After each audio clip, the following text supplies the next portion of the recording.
Assalamu alaikum wa rahmatullahi wa barakatuhu. Welcome to Bareerah's Faith Journal.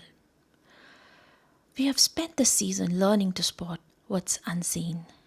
Today we go straight to the one behind most of it, Shaytan.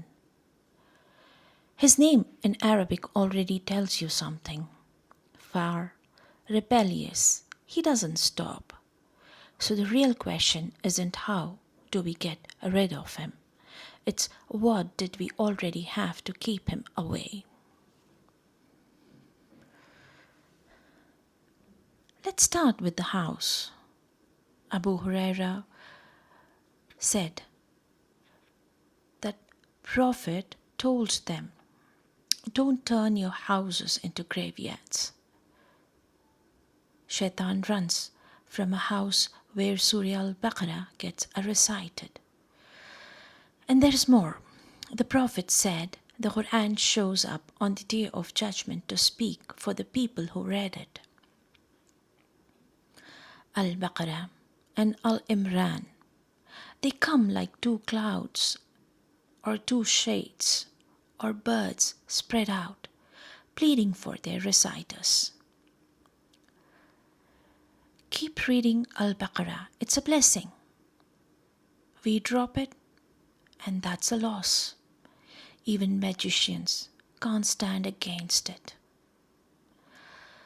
A house doesn't get protected by something you hang on the wall. It gets protected by what you say inside it. Here's a story worth knowing. Abu Hurairah was put in charge of guarding the Ramadan charity. Some man kept sneaking in night after night, grabbing handfuls of food. Abu Hurairah finally caught him and said, I am handing you to Rasulullah. The man begged. He said he had a family, real need. Abu Hurairah let him go. Next morning the Prophet asked what happened. Abu Hurairah told him. The Prophet said, he lied to you. He's coming back. And he did. Same thing, second night. This time before Abu Hurairah let him go again, the man made him an offer. Recite Ayatul Kursi before bed. And he said, do that and a guardian from Allah stays with you till morning. No devil gets near you. Abu Hurairah let him go again. Told Rasulullah. And Rasulullah said something we still repeat today. He told you the truth, even though he is a liar.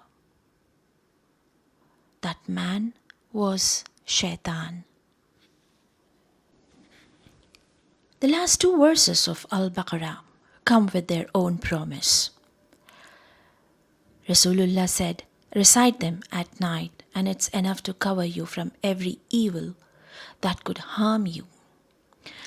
Ibn al-Qayyim was specific about this. They protect you from the evil actually aimed at you. Surah Al-Ikhlas and the last two surahs, Al-Falaq and An-Nas, have a story behind them too. A companion named Abdullah ibn Quaib went out on a dark rainy night looking for the Prophet, hoping he could lead the prayer. When he found him, the Prophet just said, say. Abdullah didn't know what to say. So the Prophet told him, recite Al-Ikhlas, Al-Falaq and An-Nas 3 times each, once in the morning and once in the evening. Do that and it's enough to protect you from everything. Sheikh Ibn Baz was even more specific about the timing. He said to recite these 3 surahs 3 times each right after Fajr prayer and again after Maghrib prayer. Not just any point in the day, those 2 windows specifically. None of these are unfamiliar. Most of us learned them as kids. What we probably didn't know is that they were handed to us as a shield, not just something to memorize. Bareerah's Faith Journal now lives in more than just your ears. Come see the stories, not just hear them. You can find us on Instagram and YouTube too. Back to it. The Prophet taught this line, in the name of Allah, whose name means nothing on earth or in the heaven can cause harm. And He hears everything, knows everything. Say it 3 times, morning and evening, and nothing touches you that day or night. Bismillahillazi la yadurru ma ismihi shayyun fil ard wala fis sama wa huwa as-sami'ul alim. In the name of Allah, with whose name nothing harms on the earth or in the heaven, and He is all hearing and all knowing. This is where Bismillah matters in the small stuff. A man riding behind Rasulullah had his camel stumble and said, "Curse Shaytan." Rasulullah stopped him right there. "Don't curse him," he said. "That just makes him proud. He grows until he's the size of a house, thinking it was his own strength that did it. Say Bismillah instead. That shrinks him down till he's the size of a fly." Here's the part that got me. People who do ruqyah say that when they have recited over someone possessed and asked the jinn why it got in, the answer is almost always some version of the same thing. He threw a stone and didn't say Bismillah. He did something and forgot to say it. Something that small, forgetting one word before opening a door or before tossing something aside, was the opening. Allah says in the Quran, if Shaytan tries to whisper you off course, seek refuge in Allah. He hears everything, knows everything. And elsewhere, when you go to recite Quran, seek refuge from Shaytan first, because he has no power over people who actually trust their Lord. There's a dua for arriving somewhere new. I seek refuge in the complete words of Allah from the evil of what He has created. Say that, and nothing touches you until you leave that place.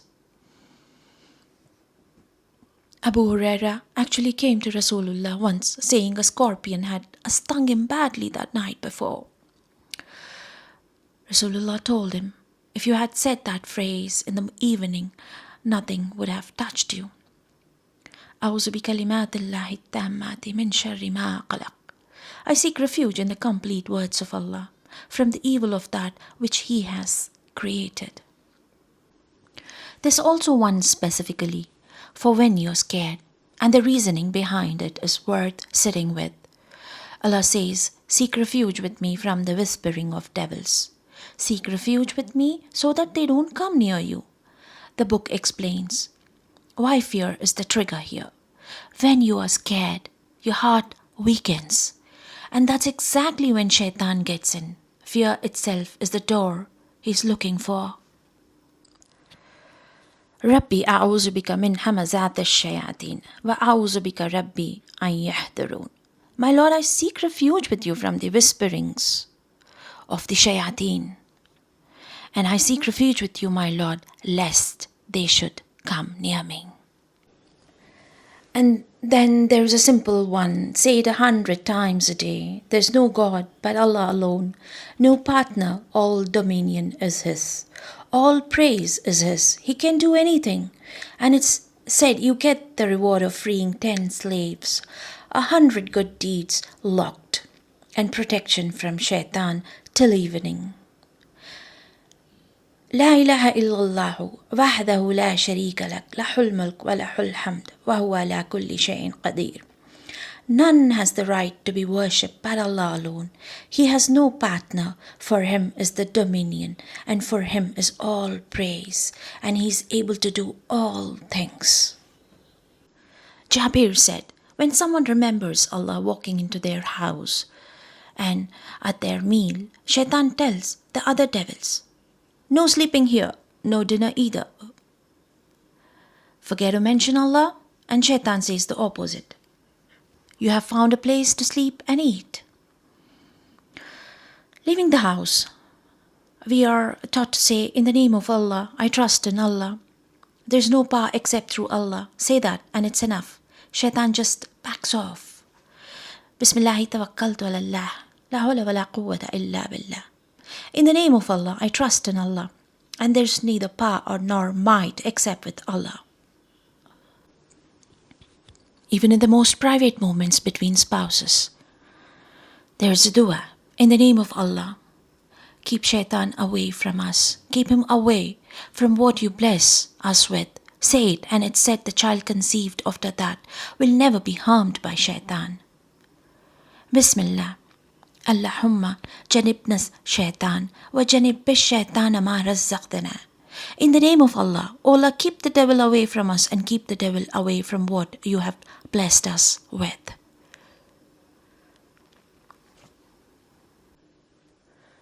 This one for the toilet too. I seek refuge in Allah from all evil and all evildoers. Plus a practical heads up. Don't urinate into crevices or burrows, since those are said to be where jinn live. Allahumma inni a'udhu bika min al-khubuthi wal-khaba'is. I seek refuge in Allah from all evil and all evildoers. Last one's the hardest, and probably the one most of us actually need. Sulaiman ibn Sa'd describes two men arguing in front of the Rasulullah, one of them swearing, face going red. Rasulullah said, I know a line that would calm him down completely. I seek refuge in Allah from Shaytan. A'udhu billahi minash shaitan rajim. I seek refuge in Allah from Shaytan, the outcast. Someone told the angry man, did you hear what Rasulullah just said? He replied, I'm not crazy. He refused the advice. Not because it was wrong, but because being told to calm down felt like being accused of losing it. That reaction is something almost anyone mid-argument would recognize. None of this needs anything elaborate. No ritual, no object, no special knowledge. A house where Quran gets recited, a word said before sleep, before you walk in, before you walk out, before you eat, even before picking up a stone. Shaitan doesn't rest. But neither does the protection we were handed long before we ever needed it. Allah protect us from Shaitan's whispering and from his evil getting close.